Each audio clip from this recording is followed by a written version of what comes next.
點解呢度咁多人呢？原來係12點前啊，即係中午12點前先有得食啊！呢兩個好甜嘅蛋糕，同埋佢係限定啊，提供限量啊，所以要嚟食啦。好多人都嗌過 Mont Blanc 嘅，係好大件嘅，但係1500蚊喺你面前整係好有意識㗎。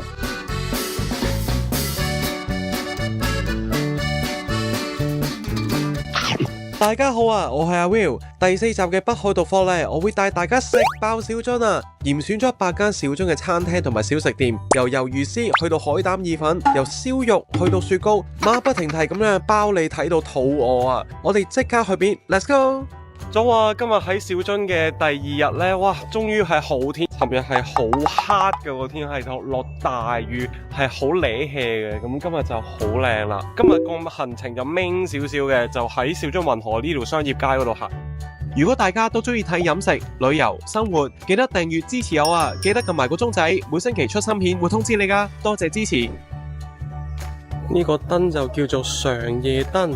小樽海關所而係1871年到而家噶啦，都係一個地標之一啦。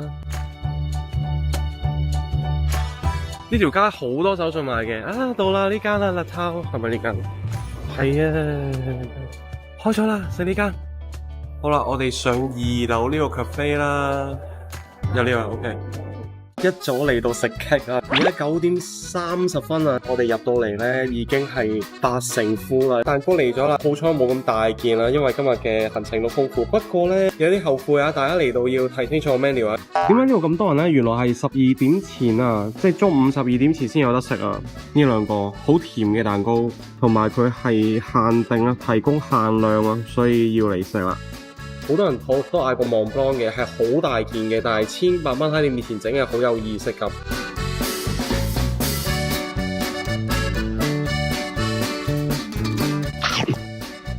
我食呢個朱古力味啦，睇呢個味道好香嘅，有2-3層唔同嘅朱古力嗰個 mousse 嘅感覺啦，同埋個芝士咧係軟綿綿嘅，好好味啊！芝士蛋糕 original 都好好食，因為佢係好軟熟嘅芝士，我唔知道點整㗎。咁呢一度就可能已經解凍咗啦。其實我覺得如果兩個呢，我以前我冇咁中意朱古力味㗎，今日呢個朱古力味好食過原味喎，你問我。平時我就中意原味嘅，可能總店呢係有啲分別啦。我試下佢嘅的式版嘅Mont Blanc啦。哇，其實Mont Blanc都好好食啊！佢個Mont Blanc係再好 creamy，跟住咧佢啲栗子係好溶嘅。有時香港你食嗰啲栗子蛋糕咧，嗰啲口感粒粒味會重啲。咁呢度好幼細、好滑、好綿嘅。我哋食呢3個蛋糕都唔係好甜，而家食埋個栗子先啦。栗子就有處理過，就冇頭水嘅，偏甜，定係話佢本身日本栗子咯？你個甜度啊，同埋我哋呢個餐1050蚊，即係50蚊啫嘛，有蛋糕有咖啡，我覺得 OK 嘅。因為香港買啲蛋糕都唔平啊，咖啡係正正常常啦，我哋叫 regular coffee。大家記得嚟呢度食佢蛋糕啦，咁我哋都會食好多雪糕嘅一陣，我哋嚟下一站先 ，Let's go。好啦，食完蛋糕咧喺Lattau呢度咧，上到3樓佢有個觀景台。好得意㗎，呢度咧都靚嘅喎，大家記得上嚟3樓啊！咁有鐘仔度敲下先。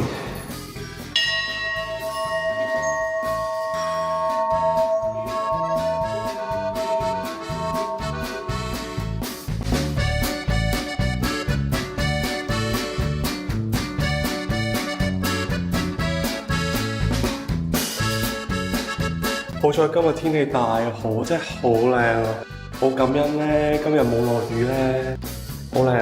你睇下小樽呢條街，頭先又敲呢個鐘，好大聲，但係敲嗰時就細力啲，唔好咁大力。好抱歉啊，觀眾，咁因為咧，本來我係搭呢架船去青之洞窟咧 book 咗 KKday 嘅，但因為前一晚太大雨啦，咁我今朝我到店嗰時我先告知咧，佢係冇啊，因為個波浪太多啊，咁所以去唔到啦。正所謂計劃趕不上變化，咁而家都仲搞緊嗰啲取消嘅手續啊，冇乜點樣嘅心情嘅，但係可惜咯，因為都係小樽咧其中一個重點，我係好想去嘅 tour 啦，咁同埋都成3-4個禮拜前 book 定嘅，咁所以有啲期待。我做翻啲後製啊，我擺喺度啊。其實嗰個洞窟係好靚嘅，但係即係都要睇下個天氣變化啦。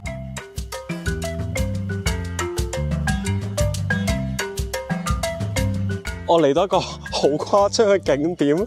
周圍都係人，好驚喎！嗱，我啲人群恐懼症我真係驚，但係我想影幾秒嘅 shot 咧，因為呢個真係喺明信片度見到嘅 pose 嚟嘅。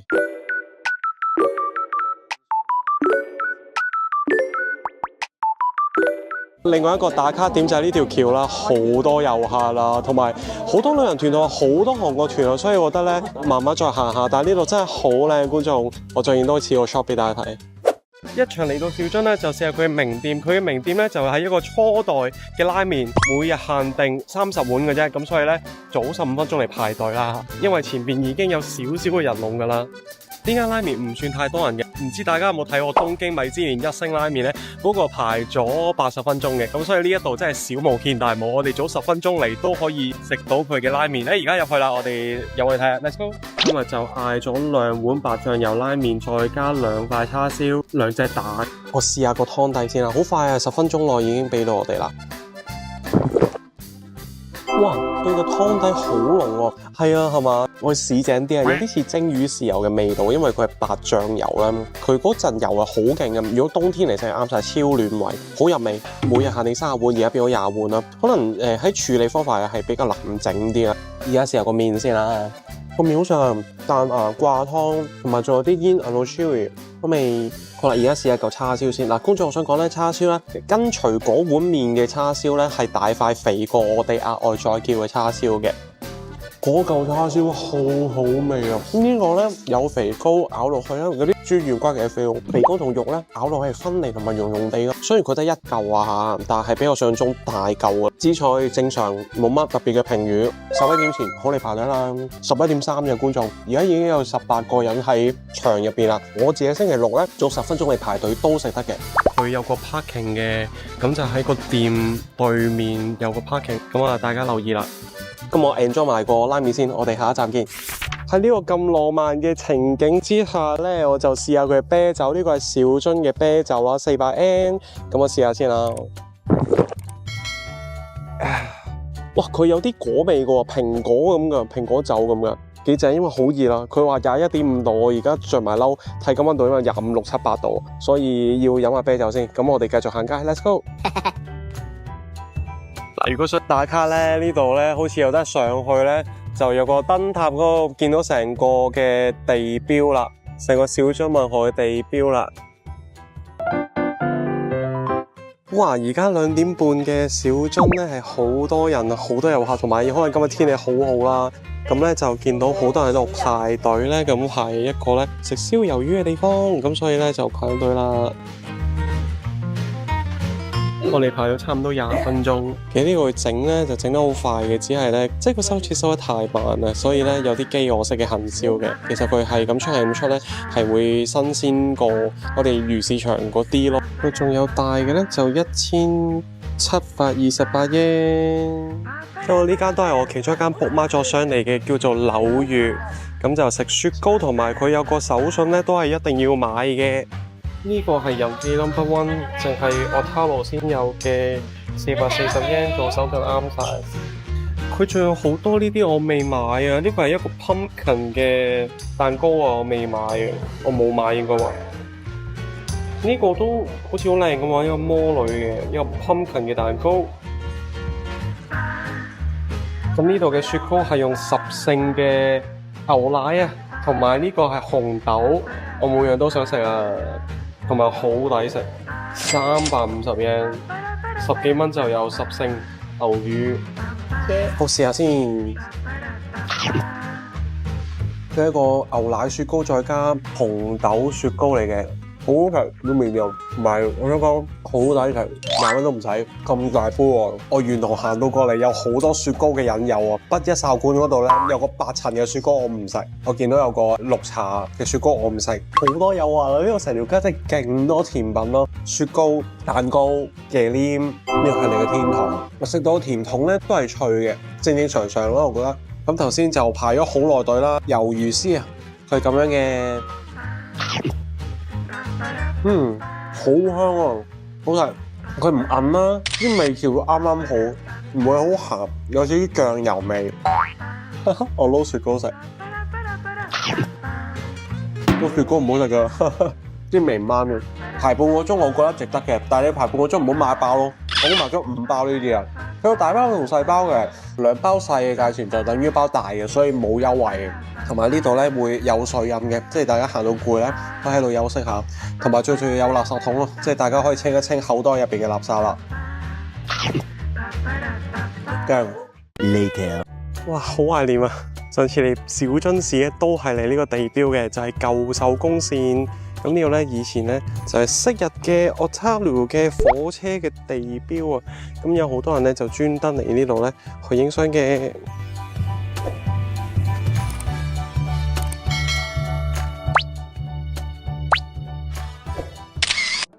呢個係冇名嘅喎，跟住我嚟到呢，有好多海鮮啦，亦都見到呢，佢而家做緊呢一啲北海道嘅 scallop， 做緊1000蚊。咁我哋未食 dinner， 咁就而家去整咗呢個啦。大家見面啦，喺我哋面前燒緊噶。OK， 同埋會試下呢一隻蝦嘅。嗱，呢啲三號啊，佢未上嘅，我就會 order， 因為兩隻呢係1000 yen， 即係兩隻50蚊港幣。同埋佢仲有好多唔同嘅，我呢個係北極貝，北極貝又1565蚊係咪？跟住仲有蠔啦，跟住上面已經有長腳蟹啦。北海道嘅 style， 同埋我係 picture 佢燒嗰時咧，嗰剪埋㗎，即係我哋食會方便好多啦。你睇睇嘛，哇，好甜，好腍，好香嘅牛油味，咁啊該。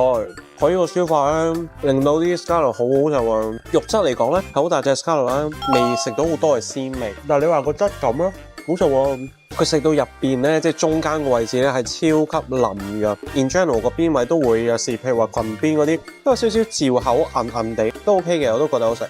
好啦，就食佢嘅燒蝦啦，呢個蝦係1000 yen 兩隻嘅。蝦唔係好新鮮，我覺得變咗啊，因為佢唔係爽嘅，佢係腍嘅，同埋有膏嘅，所以算啦。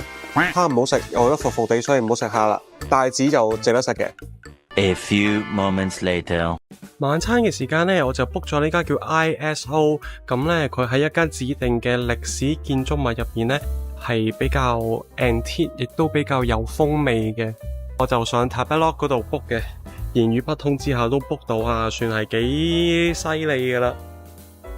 預約狀況嗱，2樓呢度咧淨係有 booking 先有嘅。Top 3咧就係3個都係咧佢哋嘅海膽嘅意粉嘅，係咪好有 feel 啊？我覺得呢度好有 feel。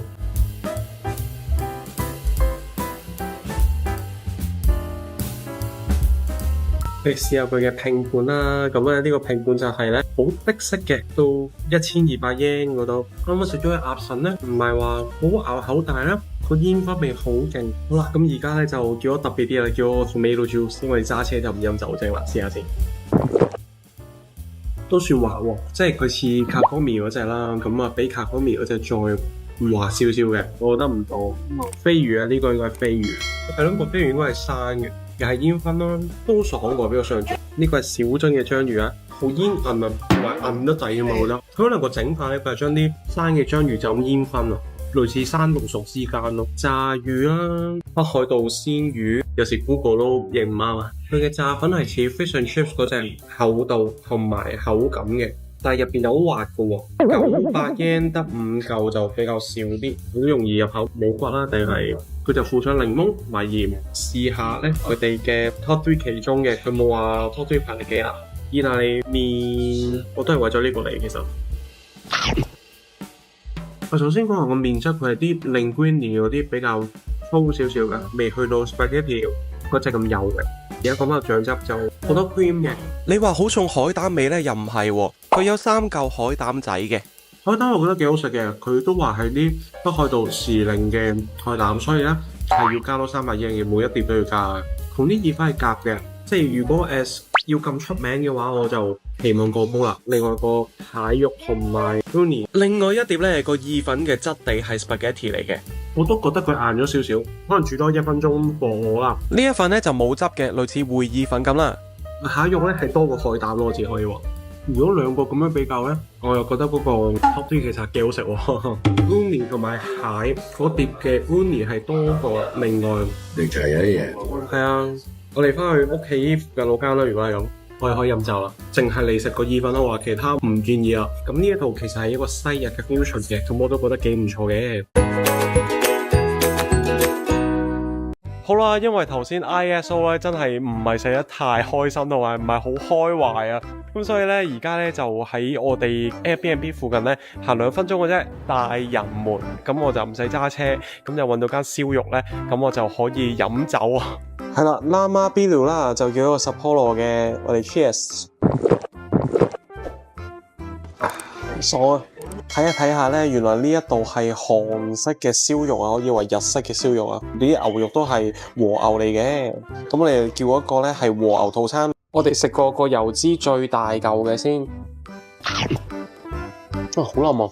佢冇話咩和牛啦嚇，但係都幾靚嘅啲肉質，好有肉味，好正。油脂比例好好。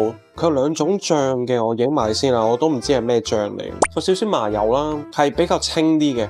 咁另外深色啲嗰個醬就睇下啦，係燒汁。不過第二嚿嘅紋路其實都唔差嘅喎，好好食，唔會漏㗎，油份都幾多嘅。好 surprise 係咁容易咬落去，得喎呢間。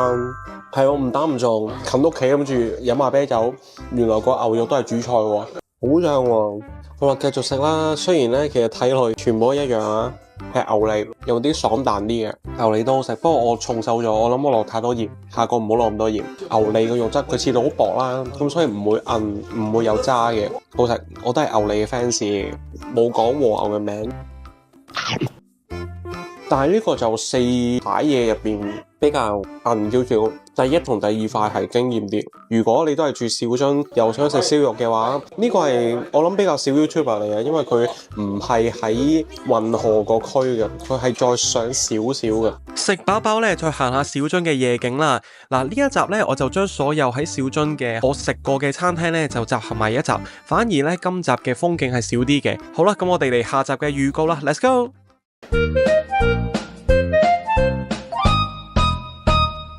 下一集咧就嚟到小樽必去嘅3個市場，食下佢呢度必食嘅海膽檔同埋海鮮檔啊，超新鮮啊！仲有呢度咧必食嘅帝王蟹啊，好新鮮，即刻揀即叫即蒸噶，超正啊！跟住就會去到最後一站札幌啦，咁咧就會去飲下啤酒，夜晚咧就 book 咗一間咧好高分嘅塔比洛，食佢好出名嘅壽喜燒。呢一間咧我阿爸阿媽都食到舐舐你噶。下一集咁豐富，大家千祈唔好行開啦！如果大家中意咧，記得喺下邊大力留言支持我啊！大家記得 CLS comment like share subscribe follow 埋我嘅 Facebook IG 睇埋我嘅生活日常啦。而家阿 Will 咧就有新嘅工作，咁就會實行2週更嘅。咁我哋2個禮拜後再見，拜拜。